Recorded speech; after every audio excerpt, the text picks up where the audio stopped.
We Do Biz. 3 minutes, Un expert, Un conseil. Sur We Do Biz.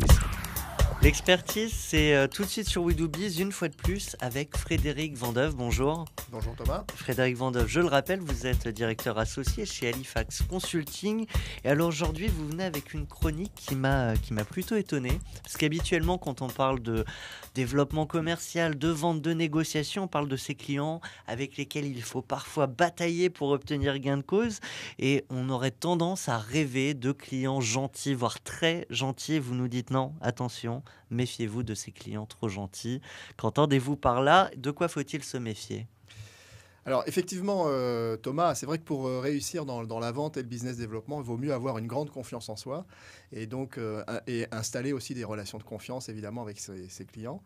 Ceci étant, il faut quand même être un petit peu méfiant de temps en temps. C'est Andy Grove, le PDG d'Intel, qui avait écrit ce livre célèbre, Seuls les paranoïaques survivent. Donc effectivement, il faut de temps en temps être un petit peu paranoïaque. Alors j'ai listé quelques exemples.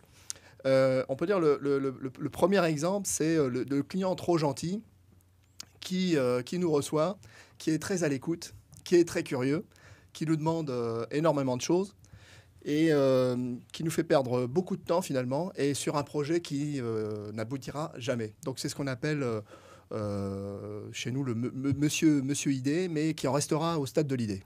D'accord.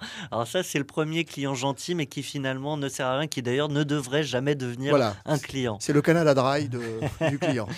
Deuxième type de client. Alors le deuxième type de client, alors celui-là est plus redoutable parce qu'aujourd'hui, tous les bons acheteurs, on pourrait dire, ont compris qu'ils ne peuvent plus obtenir grand-chose de leurs fournisseurs en termes de prix. Hein. Je pense que dans à peu près tous les business, les acheteurs se sont organisés pour mettre une pression suffisante pour arriver à un niveau de prix relativement bas et qui devient un nouveau prix de marché.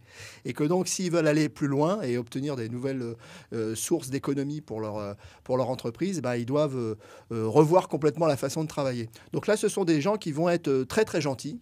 Effectivement, parce qu'ils ont compris qu'ils ne peuvent plus rien obtenir par les prix et qu'ils vont essayer de reconsidérer ou de retravailler avec le fournisseur toute sa chaîne de valeur de façon à pouvoir la redécortiquer et la retravailler d'une façon différente. Et là aussi, évidemment, ça peut être une très belle opportunité pour un fournisseur, mais il faut quand même faire attention à ce qu'on fait. Et alors Frédéric Vandeuve, vous évoquiez un troisième type de client trop gentil. Oui, alors le troisième, il est plus connu celui-là, hein, il est plus connu, mais enfin, on se fait toujours avoir quand même, hein, relativement souvent.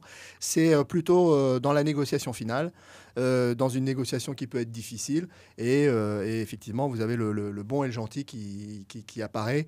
Bon flic, mauvais flic. Voilà, bon flic, mauvais flic, qui prend le contre-pied du mauvais flic, et qui du coup revient vers vous en vous présentant un compromis qui du coup paraît acceptable, alors que c'est lui le véritable négociateur. Mais écoutez, je trouve ça très gentil de votre part d'être venu nous donner toutes ces explications. Donc, on retient, méfiez-vous des clients trop gentils. Frédéric Vandeuve, un grand merci. Merci. Et à très bientôt sur We Do Biz.